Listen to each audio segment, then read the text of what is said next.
Hi, I'm Jake outside Cotham School. 10,000 years ago, this would have been a very different place, covered with ice and blizzards, as well as temperatures down to -10. The ideal conditions for woolly mammoths, who roamed and foraged throughout southern England.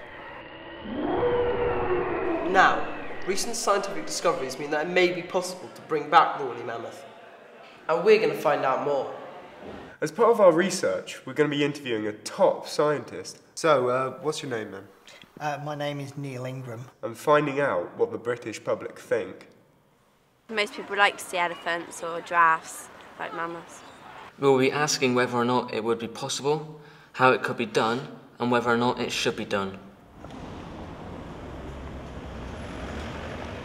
Can you explain the process of bringing back an extinct species? The way in which Dolly the sheep was cloned was to have a set of genes from a donor cell that acted like the male parent. They took that DNA and they put it inside a sheep's egg which didn't have a nucleus.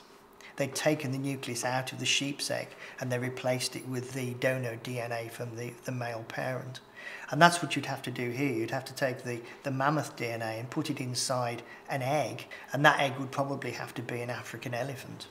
What you then have to do is persuade the egg that it's about to start to divide. And in the case of Dolly the sheep, they gave it a spark of electricity, and that seemed to do something, and they weren't quite sure what, that caused it to divide.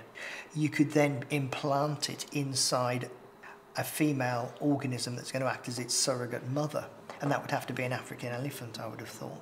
Now that the Professor has confirmed that it is possible to bring back a mammoth, the real question is not whether we could do it, but whether we should do it. We came to Bristol Zoo to find out what the public thought. Do you think it should be done? Do you think it's a good idea? Seems like it's messing with nature a bit too much, really. Yeah, why not? I don't know, what do you think? I wouldn't have the same. I would probably go to see it. They were a creature of a certain time in evolution, and they were suited to a particular habitat. We'd only be bringing them back for our own entertainment. We wouldn't be bringing them back for their benefit or for the benefit of biodiversity. I think it'd be cool. I think it would be wrong. If they could bring them back, would you personally want them to bring it back? Do you think it'd be a good idea? It probably disappeared because the primitive hunters, human hunters, over-hunted it, yeah, and extinguished its numbers. So I would have thought that we would have perhaps a moral argument for trying to bring it back. But I think you'd have to be very sensitive to the animal's welfare. And of course, if you only brought one of them back, it would be very difficult for it to reproduce. Yeah. So you're going to have to bring back to try and recreate more than one. And if you do that, they're probably going to be genetically very similar to each other.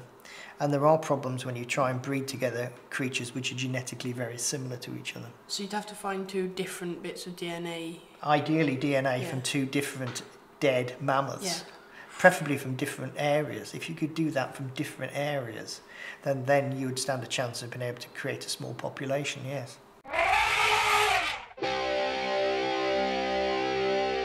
It's a great idea. Let's do it! Yeah, come on! That was horrific.